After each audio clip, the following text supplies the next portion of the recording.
नमस्कार विद्यार्थी मित्रांनो, मी अमोल आगरकर इंजिनियर अमोल चॅनलमध्ये पुन्हा एकदा आपले मनापासून स्वागत करतो। महाजनको टेक्निशियन 3 यामध्ये 800 पदांची अतिशय चांगली जाहिरात आलेली आहे। ITI विविध ट्रेड म्हणजे 10 ते 12 ट्रेड्स इथे अलाउड आहे, त्यासाठी तुम्ही अप्लाय करू शकता। तर विद्यार्थी मित्रांचे बरेच प्रश्न होते आणि बऱ्याचशा अडचणी आहे। यामध्ये 2-3 पोस्ट आहे। पोस्ट म्हणजे कसे की त्यामध्ये टेक्निशियन 3 एकच पोस्ट आहे, परंतु त्यामध्ये जनरल म्हणजे सामान्य, प्रगत कुशल प्रशिक्षणार्थी यामध्ये 5 वर्ष प्लस आणि 1 ते 4 वर्ष आणि BTR असे विविध सेक्शन आहे। त्यानुसार फॉर्म भरताना विद्यार्थी मित्रांना बऱ्याचशा अडचणी येत आहे। त्यानुसार आजच्या व्हिडिओमध्ये आपण प्रयत्न केला आहे की प्रत्येक पॉईंट आपण इथे कव्हर करायचा प्रयत्न केलेला आहे। तुमचा जो काही एक्सपिरियन्स असेल, आउटसोर्स असेल, अप्रेंटिस असेल किंवा तुमचं म्हणजे महाजनकोमध्ये अप्रेंटिस असेल, महाजनकोमध्ये आउटसोर्स असेल किंवा तुमचं CSR वगैरे झालेलं असेल, तर त्यानुसार तुम्ही इथे फॉर्ममध्ये ऑप्शन चूज करू शकता। तुमच्याकडे जे डॉक्युमेंट असेल त्यासाठीच फक्त येस करा, अन्यथा नो करा।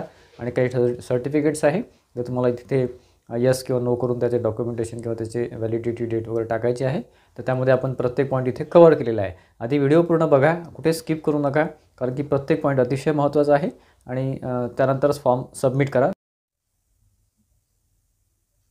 तर मित्रांनो, ऑनलाईन फॉर्मची जी लिंक आहे त्यावर क्लिक केल्यानंतर ही स्क्रीन तुम्हाला ओपन होते। त्यामध्ये बघा, तुम्हाला काही डिटेल्स इथे फिल करायचे असतात। रजिस्ट्रेशन तुमचं झालं असेल तर ठीक आहे, रजिस्ट्रेशन नसेल झालं तर तुम्हाला आधी इथे रजिस्ट्रेशन करावं लागतं। स्टेप बाय स्टेप प्रत्येक प्रोसेस समजून घ्या, कुठेच व्हिडिओ स्किप करू नका, कारण प्रत्येक पॉईंट अतिशय महत्त्वाचा आहे, ठीक आहे।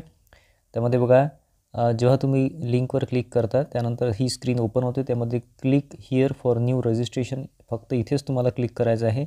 जर तुमचं रजिस्ट्रेशन झालं असेल किंवा आधी केलं असेल तर मग रजिस्ट्रेशन नंबर आणि पासवर्ड इथे टाकायचा आहे आणि सबमिट करायचं आहे कॅप्चा फिल करून, ठीक आहे। परंतु जर तुमचं रजिस्ट्रेशन झालं नसेल तर क्लिक हिअर फॉर न्यू रजिस्ट्रेशनवर क्लिक करायचं। क्लिक केल्यानंतर मित्रांनो, रजिस्ट्रेशनचं तुम्हाला डिटेल्स फिल करायचे आहे। प्रत्येक इथे स्टेप मी सांगायचा प्रयत्न केलेला आहे जेणेकरून तुमच्या लक्षात येईल। त्याचं आहे बघा, फर्स्ट नेम बघा, तुमचं जे नाव आहे म्हणजे 10चे जे मार्कशीट आहे त्यावरचं जर रेफर करायचं त्याच्या थ्रू तुम्ही इथे डिटेल्स इथे भरू शकता। तुमचं फर्स्ट नेम जे आहे, तुमचं नाव असेल ते नाव इथे फिल करा। पहिलं अक्षर कॅपिटल आणि नंतर स्मॉल टाकलं तरी चालेल। कन्फर्म फर्स्ट नेम म्हणजे जे पहिलं नाव आहे तुमचं, जे काही असेल तुमचं मुलाचं असेल मुलीचं जे काही नाव असेल ते तुम्ही इथे फिल करा, कन्फर्म फर्स्ट नेम। त्यानंतर मिडल नेम म्हणजे वडिलांचं किंवा काय तुम्हाला नाव टाकायचं असेल ते टाका, किंवा हस्बंडचं नाव असेल तर हस्बंडचं नाव टाकू शकता, मॅरिड असेल तर लेडीज। आणि मिडल नेममध्ये कन्फर्म मिडल नेममध्ये परत तेच नाव टाका आणि नंतर लास्ट नेममध्ये तुमचं सरनेम टाका, कन्फर्म लास्ट नेममध्ये तुमचं परत सरनेम टाका, ठीक आहे। त्यानंतर फुल नेम तुमचं ॲटोमॅटिकली इथे येऊन जाईल। त्याच्यामध्ये नंतर काही करेक्शन होऊ शकत नाही, शक्यतोवर इथे अल्फाबेटिकल मिस्टेक कुठल्याच प्रकारची करू नका, कारण याचनुसार तुमचं हॉल तिकीट इथे जनरेट होत असतं। त्यानंतर मोबाईल नंबर टाका, हा अतिशय महत्त्वाचा आहे। मोबाईल नंबर जो ॲक्टिव्ह असेल आणि जो वर्किंगमध्ये असेल आणि ज्याचा WhatsApp असेल, शक्यतोवर WhatsApp असेल तर फारच चांगलं, तर तो टाका, ठीक आहे। WhatsApp नसेल तरी चालेल, परंतु जो नंबर तुमचा ॲक्टिव्ह आहे तोच टाका, मोबाईल नंबर। त्यानंतर कन्फर्म मोबाईल नंबर तोच नंबर टाका। त्यानंतर अल्टरनेटिव्ह मोबाईल नंबरसुद्धा देणे आवश्यक असते, इथे आवश्यक म्हटलेलं नाही आहे, पण तो असेल तर फारच चांगलं, कारण यावर जर तुम्हाला मेसेज नाही आला किंवा काही तो सेंड नाही झाला तर ते दुसऱ्या नंबरवर ट्राय करतात, ठीक आहे। त्याच्यामुळे दुसरा नंबरसुद्धा द्या, घरातला आणखी कोणाचा फॅमिली मेंबरचा नंबर असेल तर द्या। नंतर बघा, ईमेल ID द्या, ईमेल IDसुद्धा देणे आवश्यक आहे, नसेल तर काढून घ्या, काय 1 मिनिटाचं काम असतं, जास्त वेळ लागत नाही। ईमेल ID द्या, तुमचा जो काही ईमेल ID असेल तो इथे टाका। डोमेन नेममध्ये Gmail असेल किंवा आणखी काय असेल तिथे टाका। कन्फर्म Gmail IDमध्ये परत तुमचा जो ID असेल तो कंटिन्यू करा आणि तिथे कन्फर्म करा, ठीक आहे। कन्फर्ममध्ये तो ईमेल ID टाका। त्यानंतर सिक्युरिटी कोड जो आहे तिथे साईडमध्ये दिलेला तो फिल करा आणि नंतर नेक्स्ट बटन क्लिक करा। फोटो अँड सिग्नेचर या सेक्शनमध्ये तुम्हाला इथे तुमचा रजिस्ट्रेशन नंबर, तुमचा पासवर्ड मिळून जाईल आणि प्लस तुम्हाला मेसेजसुद्धा येईल रजिस्ट्रेशन नंबर पासवर्डचा, ठीक आहे। तर त्यामध्ये तुम्ही खाली तुम्ही इथे चेक करू शकता, इथे तुम्हाला scan photograph of the candidate इथे टाकायचं आहे। तर स्कॅन फोटोग्राफ बघा, तुम्हाला स्कॅन करून ठेवायचा आहे तुमच्या मोबाईल थ्रू किंवा तुमच्या स्कॅनर थ्रू स्कॅन करून ठेवायचा आहे आणि त्याच्यामध्ये जो फोटोग्राफ तुमचा राहील तो व्हाईट बॅकग्राऊंडचा शक्यतोवर घ्या। त्यामध्ये फोटोग्राफची जी इमेज साईज आहे ती 4.5 सेंटीमीटर इंटू 3.5 सेंटीमीटरचं घ्यायचं आहे आणि बघा त्याचं पिक्सेल जे आहे तो 20 KB ते 50 KBच्या दरम्यान तुम्हाला घ्यायचं आहे, ठीक आहे। म्हणजे त्याची जी साईज आहे ती 20 KB ते 50 KBच्या दरम्यानच असलं पाहिजे, त्याशिवाय ते घेत नाही, ठीक आहे। आणि तो तिथे तुम्हाला अपलोड करायचा आहे आणि खाली I confirm that this may valid photo वगैरे इथे क्लिक करून त्यानंतर स्कॅन सिग्नेचर कॅन्डिडेट सिग्नेचर घ्यायचं आहे। सिग्नेचरमध्ये तुम्हाला सिग्नेचर ऑन व्हाईट पेपर घ्यायचं आहे आणि ब्लॅक जेव्हा काळ्या शाईच्या पेनने घ्यायचं आहे तिथे, ठीक आहे। ब्लू इथे चालत नाही, काळ्या शाईच्या पेनने घ्यायचं आहे ब्लँक पेपरवर, ठीक। सिग्नेचर जी आहे ती 10 KB to 20 KBच्या दरम्यान तुम्हाला साईज त्याची पाहिजे आहे. ठीक आहे. त्यानंतर आय कन्फर्मवर क्लिक करायचं आणि नंतर नेक्स्टवर क्लिक करायचं. मित्रांनो, नेक्स्टवर क्लिक केल्यानंतर तुम्हाला ही स्क्रीन ओपन होते. या स्क्रीनमध्ये तुम्हाला डिटेल्स टाकायचे आहे. अतिशय महत्त्वाचे पॉईंट्स आहे, लक्षात घ्या. या पॉईंट्समध्ये तुम्हाला व्यवस्थित इथे इन्फॉर्मेशन भरायची आहे, अन्यथा ते चुकू शकते तुमचं किंवा रॉंग होऊ शकते. आर यू अप्लाईंग अंडर याच्यामध्ये तुम्हाला बघा जनरल, त्यानंतर प्रगत कुशल ट्रेनी जे आहे 5 वर्ष प्लस 5 वर्ष आणि 5 वर्ष प्लस तिथे टाकायचं आहे, किंवा प्रगत कुशल ट्रेनी जो आहे 1 ते 4 वर्ष तिसऱ्या नंबरचा ऑप्शन आहे. त्याच्यामध्ये आपण नॉर्मलमध्ये घेऊ, म्हणजे जनरलमध्ये घेऊ. तर पहिल्या ऑप्शनमध्ये ज्यांचं काहीच झालेलं नाही आहे, म्हणजे ज्यांचं प्रगत कुशल पण झालेलं नाही आहे, कुठल्याच प्रकारचं काहीच नाही आहे, त्यांनी जनरलमध्ये टाका. म्हणजे त्यानुसार तुमचे ऑप्शन इथे ओपन होतात. ज्यांचं प्रगत कुशल ट्रेनिंग जे आहे प्रशिक्षणार्थी हे जर झालेलं आहे त्यांनी तिथे टाकायचं आणि ते वर्ष किती झाले त्यानुसार तुम्ही ऑप्शन चूज करू शकता. त्यामुळे पुढचे ऑप्शन तुमचे चेंज होतील. ठीक आहे. आर यू अप्लाईंग अंडरमध्ये. त्यानंतर स्कीममध्ये बघा, स्कीममध्ये तुम्हाला इथे अदर आउटसाईड कॅन्डिडेट आहे, कोराडी CSR आहे, कॉन्ट्रॅक्च्युअल टेक्निकल म्हणजे कॉन्ट्रॅक्च्युअल तुमचं झालेलं असेल MSPGCL किंवा तुम्ही करत असाल तर कॉन्ट्रॅक्च्युअलमध्ये टाका. आउटसोर्स वगैरे जे असेल ते कोराडी CSR झालं असेल तर तिथे क्लिक करा, किंवा अदर आउटसाईड कॅन्डिडेट. तुम्ही जर जनरलमध्ये आहे आणि तुमचं काहीच झालेलं नाही असं कन्सिडर करून आपण इथे सांगतो आहे तुम्हाला, त्यामध्ये अदर आउटसाईड कॅन्डिडेट इथे टाकायचं. त्यानंतर तुमचे ऑप्शन इथे चेंज होतात. ठीक आहे.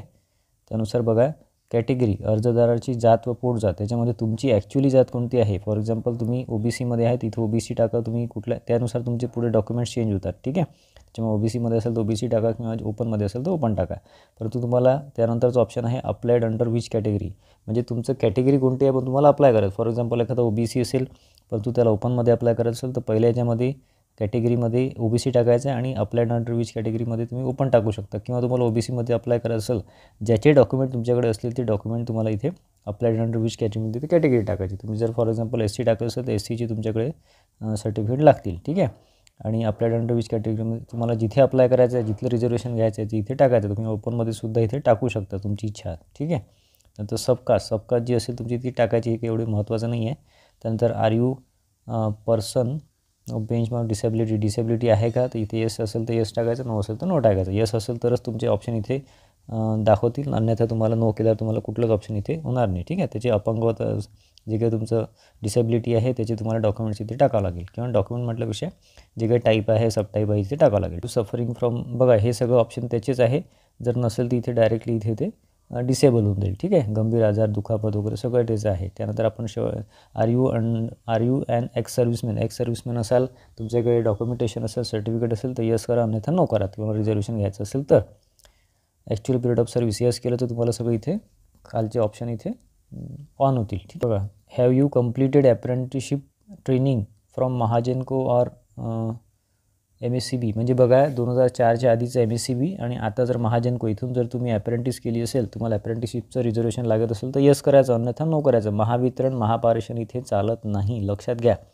2004च्या आधी अप्रेंटिस केली असेल तर MSCBमध्ये केली असेल तरी यस करा, अन्यथा महाजनको केलं असेल तरच यस करा, बाकी तुम्ही इथे नो करा. ठीक आहे. इथे चुका करू नका, तुम्हाला रिझर्वेशन मिळते इथे 10%. ठीक आहे. Are you MSPGCL working employee, MSPGCLचे कर्मचारी आहात का, असेल तर यस करा, अन्यथा नो करा. CPF नंबर वगैरे टाका जर तुम्ही यस केलं असेल तर. बघा, do you have non creamy layer certificate, income certificate, किंवा जे काही तुमचं सर्टिफिकेट असेल ते तुमचं आहे का, नॉन क्रिमिलियर आहे का तर यस करा, नाही तर नो करा. SC ST सोडून बाकी सगळ्यांना नॉन क्रिमिलियर लागते. EWSला इन्कम सर्टिफिकेट लागते. जर असेल तर यस करा, नाही तर नो करा. आणि इथे तुम्हाला OBCमध्ये असेल किंवा कुठल्या कॅटेगरीमध्ये असेल तुम्हाला यस करावं लागेल, अन्यथा तुमचं फॉर्म पुढे जाणार नाही. ठीक आहे. यस केलं तरच तुम्हाला ते सर्टिफिकेटचा नंबर वगैरे सगळं द्यावं लागते. ठीक आहे. आणि तुम्ही काढलेलं नसेल तर आताही काढून घ्या, 8-10 दिवसामध्ये ते निघून जाते, तरच फॉर्म भरा. कारण तुम्हाला आता ते व्हॅलिड असणं आवश्यक आहे. करंटचं पाहिजे असते नॉन क्रिमिनल. ठीक आहे. त्यानंतर बघा, are you a general project affected म्हणजे तुमचं MSPGCL म्हणजे महाजनकोमध्ये जर जमीन गेलेली नसेल प्रोजेक्टसाठी तर तुम्ही जनरलमध्ये आहे. जर जनरलमध्ये असेल तर यस करा, नाथा नो करायचं. रिझर्वेशन बहुतेक नाही आहे, परंतु असेल तरच यस करा, नाथा नो करा. जे सर्टिफिकेट आहे त्यासाठी यस करायचं, नाथा नो करायचं. असेल तर मग तुमचा सर्वे नंबर, गॅट नंबर तुम्हाला द्यायचा आहे. PAP म्हणजे प्रकल्पग्रस्त असाल तर तुमचं ते सगळं डिटेल्स, जर मग तुम्ही यस केलं असेल तर तुम्हाला सगळं डिटेल्स इथे द्यायचं. बघा, हा नंतरचा पॉईंट आहे की आर यू PAP कॅन्डिडेट म्हणजे प्रकल्पग्रस्त असाल आणि MSPGCLमध्ये जमीन गेली असेल तर हा अतिशय महत्त्वाचा मुद्दा आहे. इथे एक जमीन गेली असेल महाजनकोच्या कामामध्ये किंवा प्रोजेक्टमध्ये तरच यस करा, नाथा नो करा. ठीक आहे. आणि त्यानंतर बघा, आर यू व्हॅलिड मौजे शिंदाळा प्रोजेक्ट अफेक्टेड, शिंदाळा प्रोजेक्ट अफेक्टेड असेल त्यासाठी वेगळं पॉईंट दिलेलं आहे. यस असेल तर यस करा, नाही तर नो करा. त्याचं सगळं डिटेल्स तुम्हाला इथे टाकायचे आहे. Whether affected by Mahagenco MSCV project जर तुमचं बघा आता हा पॉईंट वेगळा आहे. इथे तुमची जमीन जर महाजनकोच्या प्रोजेक्टमध्ये किंवा MSCBच्या प्रोजेक्टमध्ये गेलं असेल 2005च्या आधीच्या, तर येस करा, नाही तर नो करा. याच्यामध्ये तुम्हाला सगळे डिटेल्स भरायचे आहे. Number of years completed under प्रगत कुशल ट्रेनिंग, प्रगत कुशलचा जो काही सेक्शन आहे 5 वर्षे किंवा 5 वर्षाच्या प्लस किंवा 1 ते 4 वर्ष तुमचे नंबर ऑफ इयर्स किती झालेले आहेत ते तुम्हाला टाकायचं आहे. ठीक आहे. त्यानंतर BTRI ITI सर्टिफिकेट BTRIचं झालं असेल तर इथे प्रमाणपत्र असेल तर इथे यस करायचं आणि प्रमाणपत्राचा नंबर टाकायचा किंवा जे काही तुमचं सर्टिफिकेट यस केलं असेल पुढे जर तुम्ही टाकलं असेल त्याचा नंबर टाकायचा आहे. BTRI झालं असेल तर. BTRI फार कमी असतात, क्वचित असतात, ज्यांना माहिती नसेल त्यांनी इथे काही टाकायची गरज नाही. ठीक आहे. आर यू प्रगत कुशल ट्रेनी, प्रगत कुशल प्रशिक्षणार्थी आहात का? हा प्रश्न अतिशय महत्त्वाचा आहे. प्रगत कुशल प्रशिक्षणार्थी जर तुमचं झालं असेल तरच इथे यस करा, अन्यथा नो करा आणि मग तुमचे सगळे डिटेल्स इथे टाकावं लागतात तुम्हाला. त्यानंतर नंबर ऑफ इयर्स कम्प्लिटेड, प्रगत कुशल ट्रेनिंग म्हणून तुम्ही किती वर्ष कंप्लीट केले ते टाकायचं आहे. त्याचा सॅप नंबर टाकायचा आहे. हे अतिशय महत्त्वाचे डिटेल्स आहे. यस केलं असेल तर सगळं ऑन होईल, नो केलं असेल तर सगळं डिसेबल होईल. अपॉइंटमेंट वगैरे सगळं, डेट ऑफ जॉईनिंग वगैरे सगळं टाकायचं आहे. Do you hold valid SCBC certificate, SCBCमध्ये तुम्हाला रिझर्वेशन घ्यायचं असेल तर तुम्हाला सर्टिफिकेट आहे का तर यस करा, नाही तर नो करा. प्रमाणपत्र कधी सगळं हे केलेलं आहे सगळं विचारलं आहे त्यांनी. भूकंपग्रस्त व्यक्ती आहे का असेल तर यस करा, नाही तर नो करा. महाराष्ट्राचा अधिवासी आहे का म्हणजे डोमेसाईल सर्टिफिकेट असेल तर यस करा आणि आहेच पाहिजेच, हे इथे यसच पाहिजे. जर नसेल तर तुम्ही फॉर्मच पुढे जाणार नाही. डोमेसाईल सर्टिफिकेट प्रत्येकाकडे आवश्यक आहे. खेळाडू आहात का बघा, असे स्पोर्ट्स पर्सन आहे का, स्पोर्ट्सचं तुम्हाला रिझर्वेशन घ्यायचं असेल इथे चुका करू नका. बरेचसे विद्यार्थी इथे चुका करतात. जर तुमचं स्पोर्ट्सचं प्रमाणपत्र असेल तेही फक्त नॅशनल, इंटरनॅशनल आणि स्टेटचं चालते, डिस्ट्रिक्ट लेवलचं चालत नाही. आणि पहिल्या 3मध्ये आले असेल तरच यस करा, नाही तर नो करा. त्याचे सर्टिफिकेट डिटेल्स तुम्हाला इथे टाकावं लागतात. ठीक आहे. त्यानंतर बघा तुम्ही अनाथ आहात का असाल तर यस करा, अन्यथा नो करा, कारण त्याचं रिझर्वेशन आहे. सर्टिफिकेट डॉक्युमेंट्स असेल तर यस करा. राष्ट्रीयत्व नॅशनॅलिटी इंडियन इथे टाकायचं आहे तुम्हाला. ठीक आहे. अर्जदाराने पूर्ण नावात केलेला बदल आहे का, बदल काही कुठे झाला आहे का असं टाकायचं. असेल तर यस करा, अन्यथा नो करा.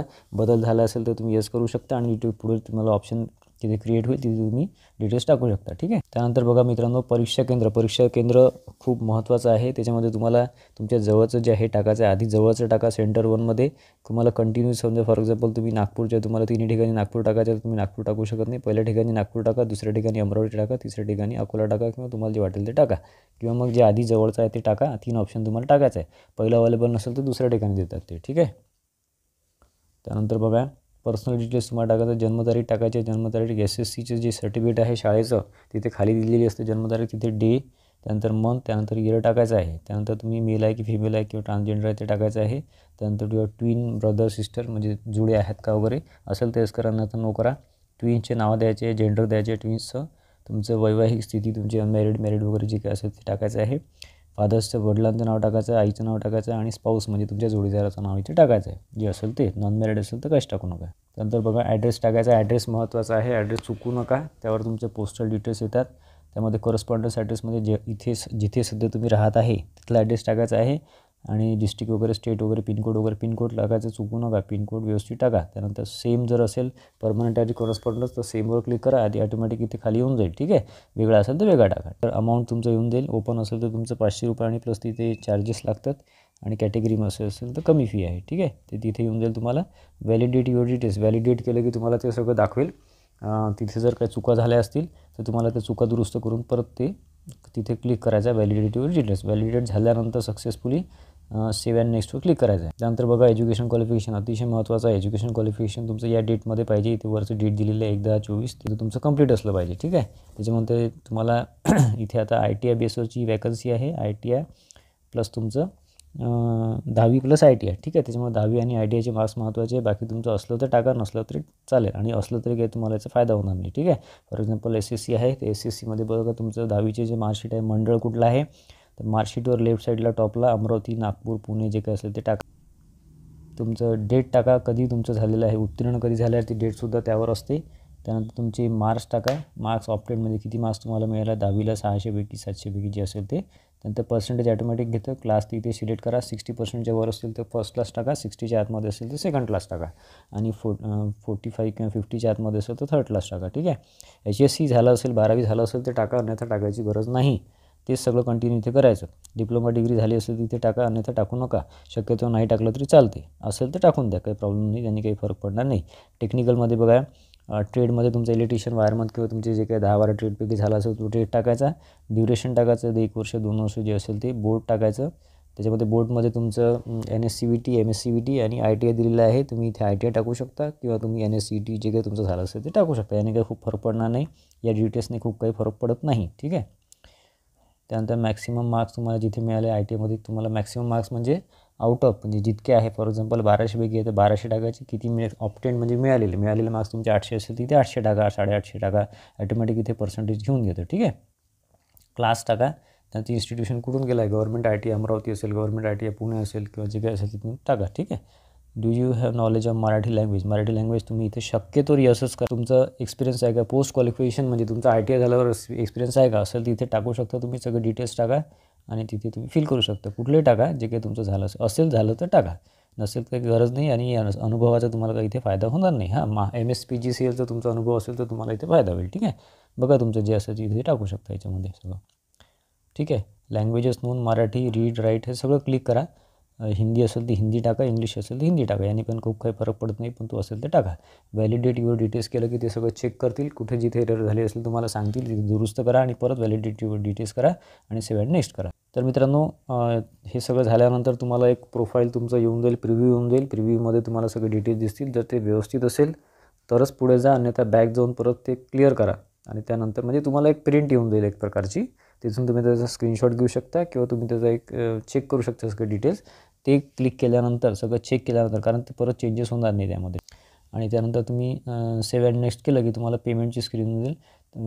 ओपनमध्ये जर फॉर्म भरला असेल तर 590 भरावं लागेल, बाकी कॅटेगरीमध्ये कमी आहे. ठीक आहे. सिक्युरिटी कोड कॅप्चा टाकायचा, सबमिट करायचं. त्यानंतर डिटेल्स आहे, तिथे डिटेल्समध्ये तुम्हाला इथे सिलेक्ट करायचं. लेफ्ट साईडला क्रेडिट कार्ड आहे, डेबिट कार्ड आहे, इंटरनेट बँकिंग आहे किंवा तुमचं QR कोड आहे, UPI आहे, जे काही असेल ते करा. इथे मी डेबिट कार्डवर क्लिक केलं आहे. कार्ड नंबर टाकायचा, एक्सपायरी डेट टाकायची, कार्डवर सगळं दिलेलं राहते. CVC नंबर शेवटचे 3 डिजिट टाकायचे आणि त्यानंतर कार्ड होल्डर नेम टाकायचं आणि मेक पेमेंट करायचं. ठीक आहे. तर मित्रांनो, आशा करतो की बऱ्यापैकी तुमचे पॉईंट क्लिअर झालेले असतील. किंवा या व्यतिरिक्त तुम्हाला काही डाऊट्स असेल, काही कन्फ्युजन असेल तर कमेंट बॉक्समध्ये कमेंट करा. मी त्यावर रिप्लाय द्यायचा प्रयत्न करतो किंवा मला मेसेज करा जे काही तुमच्या क्वेरीज असेल त्या रिलेटेड. परंतु फॉर्ममध्ये चुका करू नका. एक चूक तुम्हाला पुढे खूप महागात पडू शकते. त्याच्यामुळे डॉक्युमेंट असेल तरच यस करा, नाही तर नो करा. जनरलमध्ये, सामान्यमध्ये तुम्ही फॉर्म भरू शकता आणि तुमच्याकडे काही डॉक्युमेंट असतील किंवा CSRचं असेल किंवा प्रगत कुशल प्रशिक्षणार्थी प्रकल्पग्रस्त असेल किंवा आउटसोर्स असेल, जे काही तुमचं अप्रेंटिस वगैरे असेल तर त्या रिलेटेड व्यवस्थित फॉर्म भरा. कुठे चुका करू नका अशी विनंती आहे माझी. या रिलेटेड अतिशय महत्त्वाचा आपला महाजन को टेक्निशियन तिचा डेडिकेटेड कोर्स आहे मित्रांनो. भरपूर जास्त ॲडमिशन त्यामध्ये झालेले आहे. आणखी ॲडमिशन सुरूच आहे. त्यामध्ये तुम्हाला साधारण 1 वर्ष त्याची व्हॅलिडिटी आहे. जोपर्यंत एक्झाम होत नाही तोपर्यंत व्हॅलिडिटी आपण द्यायचा प्रयत्न करू. आणि प्रत्येक पॉईंट तिथे कवर करण्यात आलेला आहे. रिजनिंग, ॲप्टिट्यूड, रिजनिंगमध्ये वर्बल, नॉन वर्बल सगळं आपण कवर केलेलं आहे. आणि विथ ट्रिक्स आहे. ट्रिक्स तुम्हाला कुठेच मिळणार नाही. जास्त भापट पसारामध्ये जाऊ नका. खूप जास्त 150-200 लेक्चरचे तुम्हाला कोर्स घेण्याची काही गरज नाही आहे. या रिलेटेड तुमचे काही क्वेरीज असेल तर मला चॅटबॉक्समध्ये, ॲपच्या चॅटबॉक्समध्ये कमेंट करा. डिस्क्रिप्शन बॉक्समध्ये आपण ॲपची लिंक दिलेली आहे, ती तुम्ही डाउनलोड करून तो कोर्स परचेस करू शकता. ठीक आहे. तुम्ही कोर्स परचेस केला की तुम्हाला माझा नंबर तिथे मिळून जाईल. तुम्ही चॅटबॉक्समध्ये सुद्धा कमेंट करू शकता किंवा व्हॉट्सअपवर सुद्धा मला कमेंट करू शकता. तुम्ही माझे स्टुडंट त्यानंतर होऊन जातात. ठीक आहे. आणि त्यावर आपण बरंचसं गायडन्ससुद्धा देणार आहे. आणि प्लस या रिलेटेड टेस्ट सिरीजसाठी विद्यार्थ्यांचे भरपूर रिक्वेस्ट आहे. महाजन को टेक्निशियन ती टेस्ट सिरीज पुढच्या 2 ते 3 दिवसामध्ये आपली लॉन्च होणार आहे. त्यामध्ये स्टेप बाय स्टेप आपण टेस्ट तिथे टाकणार आहे. आधी ॲप्टिट्यूड, मग रिजनिंग, वर्बल, नॉन वर्बल आणि मग फुल लेंथ टेस्ट. अशा जवळपास 20 ते 25 किंवा 30पर्यंत टेस्ट इथे राहणार आहे. आणि अतिशय उत्कृष्ट क्वालिटीच्या IBPS पॅटर्नच्या सगळं टेस्ट राहणार आहे. त्याच्यामुळे ते मिस करू नका. त्याचं आपण 2 ते 3 दिवसामध्ये आपण त्याची सुरुवात करणार आहोत. तर आशा करतो मित्रांनो की प्रत्येक पॉईंट तुमचा इथे क्लिअर झाला असेल. मी माझ्याकडनं प्रामाणिक प्रयत्न केलेला आहे. या व्यतिरिक्त तुमचे काही कमेंट असेल तर मला कमेंट बॉक्समध्ये कमेंट करा. आपण त्यावर सुद्धा रिप्लाय देऊ, जेणेकरून तुमचा फॉर्म चुकायला नको. ठीक आहे. आजचा व्हिडिओ आवडला असेल व्हिडिओला लाईक करा आणि जास्तीत जास्त विद्यार्थ्यांमध्ये शेअर करा, जेणेकरून त्यांच्यासुद्धा कन्फ्युजन दूर होईल. आणि आपल्या चॅनलला सबस्क्राईब केलं नसेल इंजिनिअर चॅनलला, यूट्यूब चॅनल आणि टेलिग्राम चॅनलला सबस्क्राईब करा, जेणेकरून जे महत्त्वाचे अपडेट्स आपण पुढे रिझल्टपर्यंत तुम्हाला देणार आहे ते तुम्हाला मिळत राहते. धन्यवाद मित्रांनो.